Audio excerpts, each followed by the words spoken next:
Hello everyone, that time of the week again to hear from myself with your weekly talk. Hard to believe that we're on May the 30th, Tuesday, May the 30th. Another month, but we can really feel that summer's here, so I hope that we're enjoying the sunshine and getting plenty of vitamin D. Those that are on holidays, enjoy, and those that aren't well, get well soon, and we'll see you at class next week. Remember, next week is the bank holiday, so the Monday evening class gets moved to the Tuesday evening, same time, same venue, same room, everything the same, and that's as normal for a bank holiday to move to Tuesday. Tuesday morning is normal as can be. We're doing fantastic. We'll pop up the weight loss for the month of May. We are doing amazing, great awards. Received £7, 3.5 stone, 4 stone award, 5 stone award, and again those awards are still at the printers, but they're a new style of award, and that I'll be giving you with your name on it and that. So more to follow on that one. Okay. So I hope we're trying out the recipes. Make sure to pop up pictures in the group, and any questions or recipes or pictures, just throw them up on the group, or you can send them to me privately. But this week what we're talking about is how to lower cholesterol. At some point in our lives we would have got blood tests, and maybe our cholesterol is high, maybe the next time it was low, that we've lost weight, we've got it under control, we've changed our eating habits. It is important to stay on top of this, like what we talked about last week about blood pressure, to get regular blood checks. Cholesterol, when it's high, it is very dangerous. Again, this is a series of medical talks. It's not to scaremonger, but once we're educated, we can make the right choices, the right informed choices. But cholesterol is something that can change throughout our lifetime. It could be something that is hereditary, that is there, that we have to monitor more regularly than most. But basically, what is cholesterol? It's a waxy substance found naturally in the body. And your body does need cholesterol in order to function and tick over, but too much cholesterol can obviously cause us problems. It's mostly produced in the liver, but it's also found in foods such as your red meat, your high fat cheese, butter and eggs.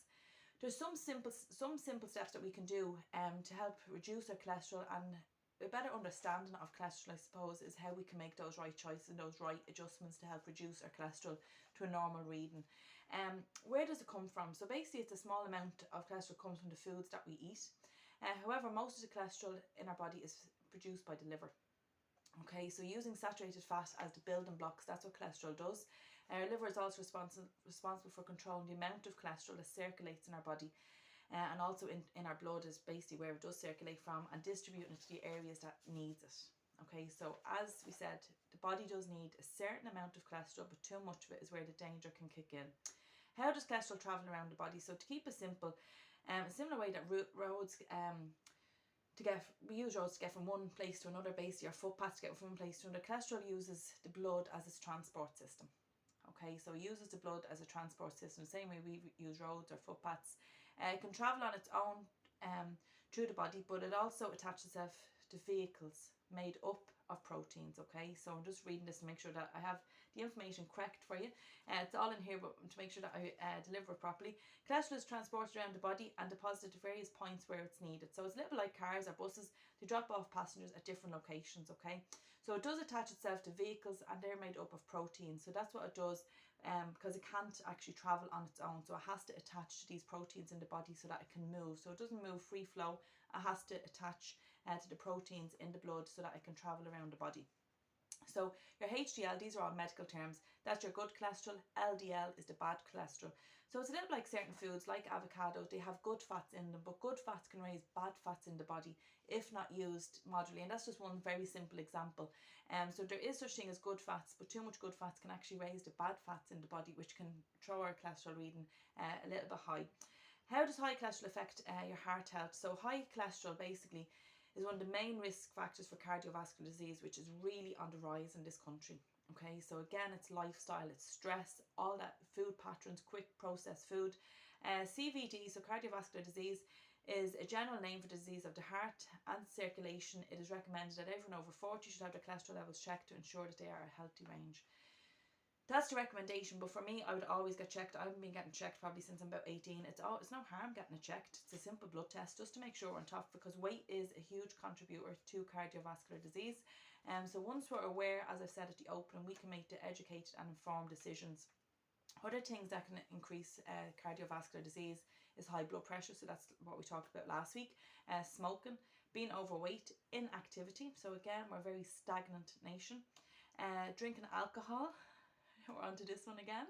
And not eating enough fruit and veg, so really not maxing out the food pyramid, the program that we're following. Having type 2 diabetes, a family history of cardiovascular disease, and being older and male. Okay, so males can have a little bit higher, but there is no real respecter of male or female. It just, that's the figures that show that men tend to have a higher reading of cholesterol than women. And I think maybe because women were a little bit more in tune with our health, and we go to the doctor if we feel something wrong, or like generally if it's our kids or our grandkids, we're straight there. But for ourselves as well, we're more open to talk about our health, and we're more open to getting blood tests. I know for Sam, he really shies away from getting bloods done, and I'm always on top of him for that, because we have to really stay on top for health and get regular checks. Cardiovascular disease is among the leading causes of death in Ireland. So again, these are figures from the HSE, and this is not to scaremonger. This is to make us informed, and education is always key. It's great to be learning new things constantly. So a little bit of a myth buster. Myth buster: high cholesterol is mainly a problem for men. Okay, so that's a myth. Only older people suffer with cholesterol. Again, these are things when we're younger that we say, oh, that's when I'm older, I get checked for that when I'm older. But again, it's no respecter of age, so that's why it's important to get checked. Only overweight people have high cholesterol. Okay, so again, that's a myth, it's not fact. Because again, somebody could be really, really slim, they could be in their BMI, but their cholesterol is high. Okay, reason why that could be family history, it could be the type of foods that they eat, but are very active. But basically, it's, the cholesterol is not being transported around the body properly, and it's not attaching to certain proteins, so therefore their cholesterol is high, even though they might be quite slim. I've had it checked a few years ago and it was fine. So again, that's a myth, because as I said at the beginning, cholesterol can change over time. So one reading now, in 6 weeks time it could be fine. Now in 6 weeks time again it could be a little bit high. So that's why it's really important to have it checked at least twice a year when we're at the doctor. What are the symptoms of high cholesterol? So how do we know? So there's really no obvious or visible symptoms that you have high cholesterol. You could have it and not actually know. That's why the blood test will actually show that. And that's why it's known as the silent killer.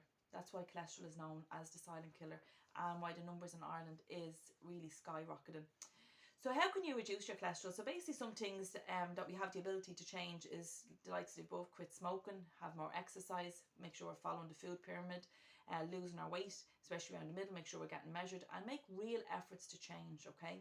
So it's a little bit like you have to say to yourself, right, whatever our tipple is, whether it's alcohol, whether it could be cheese, it could be chocolate, it could be crisps, it could be jellies, whatever it is, it could be bread, you have to say to yourself in a moment of time, yes, the slice of bread or the maybe block of cheese or half block of cheese is lovely, and for 5 minutes, yes, it's amazing. But what do you want more? Do you want to have weight loss, and have weight loss consistent and feeling better mental health because you're fueling your body properly? So it's all down to choice, what you choose. And that's the beauty about being human, that we have the choice, and it's in that moment to be mindful of what we're going to do. And I just forgot to put it on the group, I'm actually down £1 this week, delighted, because I haven't been great since we got our boosters last Wednesday, just not feeling great, and Sam was down £2, so we're flying it like yourselves. I just forgot to put it on the group. So how to keep fat intake under control, because that's where we're going to get the extra cholesterol in our foods. So to watch like grill, bake, boil or poach food. So your cooking methods really does matter. If you use oil, only use a drizzle. So what always makes me laugh when I'm watching any cooking programs, which I love watching, they say just a glug of oil, but like it could be glug glug glug glug glug glug glug. Could nearly be the half bottle of oil that goes in. So make sure that we're just being aware of that. Remove skin from chicken or fat from our meat.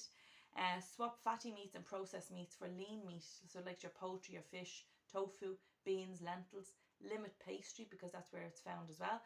Don't add cream to pudding, sauces or coffee or scones in there, okay? So really get rid of trans fats completely. Foods to watch in there be eggs, your red meat, chocolate, alcohol, soft and hard cheese. They are the big offenders there that we really need to watch. So again, as I said, that this is a medical linking of talks last week, this week, and the next week, few weeks will be in there. Really important to stay focused coming into a bank holiday. It is only one extra day. So Monday evening members, I want you to avail of that extra 24 hours. If we're barbecuing, as I popped into the group, barbecuing is only outdoor cooking. It doesn't have to be dangerous. Make the right choices. Have your Slimbos, have your corn on the cob, your baked potato. If you're going to have a few drinks, bring your gin, your slimline tonic. So go prepared, even bring your own salad. People will be delighted, and then you are going to be staying on track as well and not feel guilty. Be getting to your class, enjoy the sunshine, have a few drinks, but know that you've made the right choices, the best possible choices that you can. So you know the drill. Any positive or negative feedback, just get in touch, or any questions, please just get in touch. But I want us to all stay safe. COVID numbers are skyrocketing again, so please stay safe, mind ourselves, hand gel, masks where we can, and stay safe. Okay, big hugs to everyone, and see less of each other next week. Have a great week everyone, and enjoy the sun. Bye.